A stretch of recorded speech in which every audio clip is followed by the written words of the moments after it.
morning, America. Breaking news. Terror attack on a London subway. This bucket with what appears to be wires bursting into flames, injuring multiple people. Passengers on their morning commute, students on their way to school. The stampede as they try to escape. Counter-terrorism officials are now investigating. The Prime Minister calling an emergency meeting. We are live on the scene. New threat from North Korea. The rogue nation launching a missile over Japanese airspace after threatening to sink the country. Alarms blaring, people told to take cover. This latest launch coming just after that hydrogen bomb test. How the White House is responding this morning. Fraternity death. The investigation now underway into a possible hazing incident after an 18-year-old freshman dies at a major university. Now all sororities and fraternities on campus temporarily shut down. Jose on the move, on the verge of turning back into a hurricane, the path showing it's heading close to the East Coast, and new warnings this morning about rain, wind, and life-threatening rip currents. Live in Times Square, this is GMA with Robin Roberts, George Stephanopoulos, and Michael Strahan. And we do say good morning, America, on a very busy Friday morning, so we want to get right to that breaking news, a terror attack in London during the morning rush hour there. This device in flames on a subway train, counter-terror police helping people evacuate. A manhunt is underway. George is right there for us in London. Good morning, George.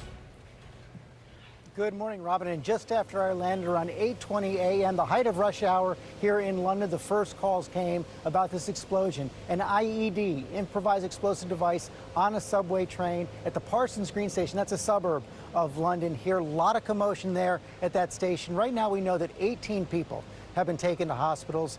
No life-threatening injuries as far as we know, but this is a very serious incident. As you said, the Prime Minister has called an emergency meeting right now. I've been in touch with 10 Downing Street. That meeting is going to happen within the next hour. They are treating this as a terror incident right now, and there is a live manhunt going on across London right now for whoever may have done this. Now, President Trump is already up and tweeting about this. He said there's another attack in London by a loser terrorist. These are sick and demented people who were in the sights of Scotland Yard. Must be proactive. I have to say, we have not confirmed from Scotland Yard that they know who did this, but as I said, they are actively searching now for whoever may have done this right here in London. Now, I want to go on the scene now to Ian Pannell, who's at the Parsons Green station. George, it's incredible. Here we are reporting on yet another terrorist attack in the UK. This is the sixth attack that's taken place here, underlying the level of threat that people in the UK are now having to live with, not just here, but also in continental Europe. So the subway station is just down the road there, probably about 300 or 400 yards. This is Parsons Green. It's a very genteel, very upper-class part of London, the kind of area where people who earn lots of money tend to live. The time that it took place, there were people taking children to school, the subway was packed, and then disaster happened. Tube passengers fleeing in panic this morning. Still shocked and shaky, but just trying to calm down. After this bucket exploded on a packed rush-hour train in the heart of London. Emergency responders rushed to the Parsons Green subway station, where witnesses say people were crying, screaming, knocking each other over to try to get out of the station. I just saw people running and I just ran as well. Just hordes of people, and the stampede had already started, running towards me. Within about 5 seconds, it was just apparent it was not a safe place to be. And then as the doors opened, people were running down the platform, down the stairs. Flames from the bucket causing numerous burns to passengers. You know the smell of like plastic burning, like clothing. Law enforcement spotted racing down the tracks as rescue crews worked for hours evacuating people from the train. This video shows the bucket in flames after the train emptied. Let's get away and let's move right down the end of the platform. The terror threat in the UK has been at its highest possible level after several terrorist attacks in recent months. In June, 8 people were killed and 48 injured after an attack on London Bridge and the Borough Market. Oh my God. 22 concert-goers were murdered at this Ariana Grande concert in Manchester, and 5 were killed in March after a vehicle attack at Westminster. Well, as we said, this is the 6th terrorist incident. There is a live investigation underway, and what we know at the moment is that we don't think they've apprehended a suspect and that this was an improvised explosive device. One small piece of good news, it wasn't as bad as people thought it could have been, and so the injuries weren't so bad. The police are coming through, so we need to move now. George. Okay, Ian, thanks very much. I'm actually here with two people who were on the train this morning. Martin Adam is with me right here, and Sally Falding. And Martin, you were actually on the carriage where the explosion took place? That's correct, yeah. It took place about 10 meters behind me. I was stood by the door, with a glass partition behind me. I heard a loud bang, and then as I looked to my right, there was the flame, a fireball sort of came through the carriage. Through the whole carriage? Not the whole carriage. It came about level to where I was. But as the doors opened, people then began leaving the train straight away. I could imagine. You were not in that car, but you were close by. What could you see? What could you hear? I couldn't see or hear anything. I just saw from my peripheral vision people just panicking and running and screaming and shouting, and I knew that something had taken place. The doors were just starting to open at the station, so I ran like everybody else did. Did you see any injured people? Injured? I did on the platform, obviously not on the train, because we were just pulling into the station, and I think most people managed to get out. But there were clearly visible people injured on the platform. I saw a couple of people with burns. One lady had her hair badly singed by the fire, though she was okay. So yes, I also saw people injured, obviously, from having been stampeded on the platform, because we were all running, people were falling over. People actually falling in front of me. I stumbled also, managed to get myself up, because my concern was to not be on the floor, because there was a stampede behind me as well. How long did this take? Well, just looking back, probably minutes in terms of it happening. I think we were quite fortunate in that we were pulling into the station, and when I saw people running towards me, I immediately got up. The doors were opening at the most opportune time, so we were able to evacuate. And Martin, you're actually a security expert. How would you assess how people handled the situation? Generally, I thought people dealt with it quite well. They exited the train very, very quickly onto the platform and then moved away from the actual carriage. I went back to look in the carriage to see if there were any casualties, but there was nobody left in the train. Did you actually see the device or what was left of it? I saw some flames coming from what I thought was a blue bag, but I think it was device actually behind that. But there were no body parts, there were no people laying around, so I assessed that it wasn't a traumatic event. And thank goodness, as far as we know right now, no life-threatening injuries, and both of you are okay. Thanks for sharing your story right now. Let's go back to Robin. Okay, and we'll get back to you, George, in just a moment, but our chief investigative correspondent, Brian Ross, is here with us. And Brian, you have been in touch with your intelligence sources. What are they telling you? Well, British counterintelligence sources, Robin, this morning are saying this was a very crude device. Some of the best evidence may be found in the remnants of the bomb, but they call this bucket bomb a rather crude device, kind of an amateur issue. They didn't use a pressure cooker, which is often used by ISIS. That's how they describe for their followers what kind of bomb to use. But the fact that they have the bomb and the remnants will lead to lots of evidence for them, lots of forensic details. And Brian, we know that British authorities are treating this as a terrorist attack, but has any group claimed responsibility yet?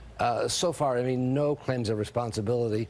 In Britain, there are some 500 active investigations underway right now, and some 3,000 people are considered to be on the terror watch list. So there are lots of people to look for. And there is some concern that the bomber in this case may have been somebody who was injured. They're looking very closely at those who were injured. All of us here at the desk have been talking about the number of attacks in a relatively short amount of time. Exactly. And as Ian described, all those attacks on the 2 bridges in London and at the concert in Manchester, plus an attack on Muslim worshippers. It's been a very serious situation, and at this point, the threat level in Britain remains at severe, one step below critical. Okay, we know that you're going to stay on top of this for us, Brian. But let's go back now to George in London. As we've been saying, the Prime Minister is going to hold that emergency meeting here at 10 Downing Street in London. As Brian just said, London has been on the highest state of alert. The entire UK has been on the highest state of alert for months. But I have got to tell you, it's one of these dichotomies here of modern life. You've got the high state of alert here in London, emergency meetings at 10 Downing Street. The rest of the city, everyone is in the great British tradition, keeping calm and carrying on. Does seem that way. Okay. Thank you so much, George. All right, and we are following, Robin, those breaking new details about North Korea's missile launch. Kim Jong-un's regime firing what's believed to be an intermediate-range ballistic missile over Japanese airspace for the second time in a month. Now, an emergency UN meeting has been called, and our chief global affairs correspondent, Martha Raddatz, has all the latest developments from D.C. Good morning, Martha. Good morning, Amy. It is clear this morning that neither condemnation, threats of force, or sanctions are stopping Kim Jong-un in his quest to perfect a nuclear missile program. Alarms blaring in Japan as North Korea launched yet another missile over Japanese territory for the second time in a month. Another extreme provocation by North Korean dictator Kim Jong-un. The intermediate-range ballistic missile launched from the North Korean capital of Pyongyang, passing over Japan just 10 minutes later, landing over 1,200 miles off the coast of the Japanese island of Hokkaido, traveling a total distance of 2,300 miles. American tourist Matt Galat, staying in Hokkaido, was awoken by the deafening sirens. Find shelter in a basement. North Korea just launched a missile. The South Korean military responding immediately, launching its own missile 150 miles into the Sea of Japan, a precise show of force meant to warn Kim Jong-un that South Korea can target him directly. Secretary of Defense James Mattis saying the launch put millions of Japanese in duck and cover, and Secretary of State Rex Tillerson calling on China and Russia to take direct actions of their own. This is the 14th time North Korea has launched ballistic missiles this year, the 5th since the start of July. On Thursday, President Trump trying to reassure Americans in the face of the North Korean threat, saying he is working with China. We have a very good relationship with China and with the president of China. But believe me, the people of this country will be very, very safe. But it is unclear what will stop this cycle of provocation and threat. This latest launch comes just 3 days after new sanctions and less than 2 weeks after North Korea tested what is likely a hydrogen bomb that the country says could be placed on an intercontinental ballistic missile. Amy? All right, Martha Raddatz, thank you. Let's bring in our military analyst, Colonel Steve Ganyard. And Steve, let's talk about the why North Korea is defiantly testing another missile. You say there are two factors. Amy, a couple things we need to think about here. One is the political. So think about just 3 days ago, these harsher UN sanctions were imposed. North Korea always feels like they have to respond to things like this. The other is sort of a science and engineering project. So this missile that they tested has not been terribly reliable in the past. So they need to continue to test, continue to prove the reliability, because reliability is the key to the credibility of their threat. And Colonel Ganyard, there's then North Korea's rhetoric about all of this, talking about nuclear war, sinking Japan, reducing the United States to ashes. What's their goal with all of that? Well, it certainly is concerning. We always expect fiery rhetoric out of North Korea, but this is particularly harsh in the past couple days. Hard to tell whether this is because the sanctions are beginning to bite, because they're feeling their back is up against the wall, or whether this is just they're feeling more confident after their recent hydrogen bomb test. And Steve, we know the UN Security Council has scheduled that emergency meeting for later today. Do you expect anything actionable to come out of that? I don't, Amy. I think we should have modest expectations there. China and Russia will always veto any kind of sanctions that might have real bite against North Korea. Even President Trump said this week that those sanctions were, quote, no big deal. He also ominously said that this is going to be something, that the sanctions will be nothing compared to what will eventually have to happen. All this, Amy, as intelligence experts are now seeing new preparations for an underground nuclear test. All right, Colonel Steve Ganyard, thank you so much. Michael. All right, thank you, Amy. We're going to turn now to the latest on Tropical Storm Jose. Strengthening in the Atlantic, on the verge of becoming a hurricane again. Ginger Z is tracking that system. Good morning, Ginger. Good morning, Michael. Jose looking a little healthier on the satellite this morning, far north and east of the Bahamas and headed northwest. So we have to watch it carefully because of that high pressure system, that Bermuda high that we always watch the steering as far as how close this is going to get to the United States. Pay very close attention to the cone because now that includes Massachusetts, Rhode Island, part of Connecticut, New Jersey, New York. You can see Delaware and even part of Maryland. I can tell you that we're going to have very high waves, up to 11 feet, and beach erosion, maybe even some rain and wind by next midweek. Robin? Okay, Ginger, don't have to tell you that Florida is still feeling the effects of Hurricane Irma. President Trump and the First Lady touring the damage there on Thursday, meeting with people affected by the storm. And the president is edging closer to striking a deal with Congress to protect the Dreamers, undocumented immigrants who came here as children, but still facing confusion and some fallout over that dinner with Democratic leaders at the White House. Our congressional correspondent, Mary Bruce, is there at the White House with more. Good morning, Mary. Good morning, Robin. Well, one thing is clear. The president wants to allow Dreamers to stay in the U.S., but the big question remains how. What exactly is the plan? Lawmakers on both sides of the aisle are scrambling to decipher mixed messages coming from here at the White House. This morning, they want details. This morning, the president insists a deal is in the works to protect Dreamers. We're working on a deal for DACA. For the second time this month, the president's negotiating with Democrats.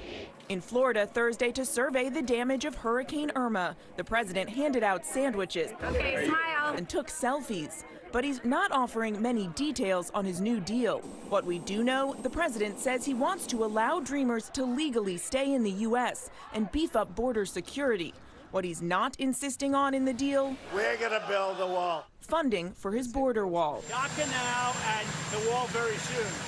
But the wall will happen. That's a tough sell for some conservatives. Iowa's Steve King says the deal means Trump's base is blown up, destroyed, irreparable, and disillusioned beyond repair. But other Republicans who support immigration reform are praising the president for getting the ball rolling. All I can say is there's a deal to be made. I'm glad President Trump is working with Democrats. Democrats will work with us here. And what about a pathway to citizenship? Democrats say it's on the table. You have no doubt that you and the president are on the same page here. We agreed on our path. There is an understanding that down the road there is an eventual path to citizenship. But the president says not so fast. We're not looking at citizenship. We're not looking at amnesty. As lawmakers scramble for details, Republican leaders are reminding the president the buck stops with them. Oh, I think the president understands that he's going to have to work with the congressional majorities to get any kind of legislative solution. Now, Democratic leaders this morning are gloating. They think they're close to a deal, but Republicans hold the cards here. And many I've talked with say the real question now is whether Democrats will be able to get on board with a more conservative solution. Robin? That is the question, Mary. Thank you. Now let's go back to Ginger with those fires out west. And Robin, a new number, $2 billion. That's $2 billion that have been spent already this wildfire season on fighting the fires. That's the most ever in recorded history. And you can see here, we're looking out the cockpit over the Sequoia National Forest. This one, more than 31,000 acres burned, but they've got it 70% contained. And there has been some good news. Parts of Montana, the northern Rockies, getting into some rain and even snow. So the most moisture they've seen in more than 3 months in a lot of places. And that means that you do get snow anywhere from 8 to 14 inches. Some of the highest peaks, 20 inches. That winter storm warning in place as we start the weekend. Your local weather in 30 seconds. First, though, the weekend getaways brought to you by Mazda. Every stitch is a part of me. All these shapes and designs express our devotion to craftsmanship. I want people to feel our passion when they touch it and when they drive it. The all-new Mazda CX-5. Well, once again, today it is going to be a mild day for us. Temperatures start out in the 60s across the area. By lunchtime, we should hit the mid-70s. And then later today, 84 for a high temperature. Now, there will be some passing clouds, and we can't rule out a stray shower for your afternoon, but predominantly dry. Then we'll have more of the same coming our way for the upcoming weekend, where it's going to feel pretty nice, albeit again, just a little on the sticky side. Early part of next week, lower 80s. There's the end of next week, upper 70s by Friday, first day of fall. Make sure everyone heard, tomorrow is as early as you could see rip currents, deadly rip currents, and waves up to 11 feet in the Outer Banks of North Carolina, and then it moves north. Just relentless. Yeah. All right, Ginger, thank you. We'll have more on the breaking news, the terror attack in London. A manhunt is now underway, and George is there standing by with the latest. And also coming up, a pregnant teacher murdered her boyfriend, now behind bars. What we're learning about his secret life.